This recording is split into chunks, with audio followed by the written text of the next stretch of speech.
Welcome to the fourth in our series of tips and tricks videos for the Applied Biosystems TrueMark MSI Analysis Software. In this short video, we'll cover how to find the automated calls of your data, manually edit calls, and include or exclude markers from your analysis.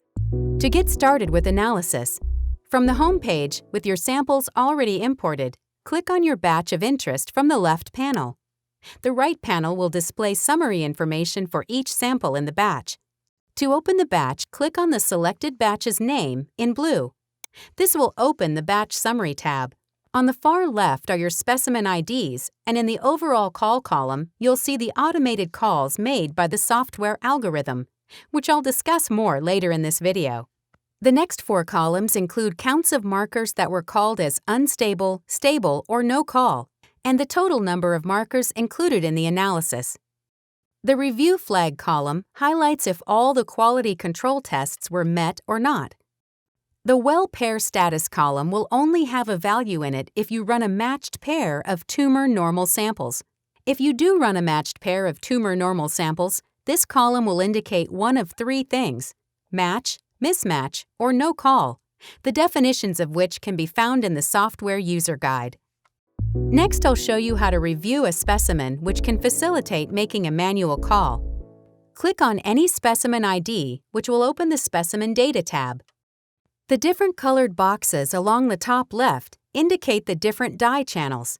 Selecting one of these boxes will show the entire trace of that dye channel. Here you will see the blue channel is selected. If I click on purple, the purple and blue channels will both be shown.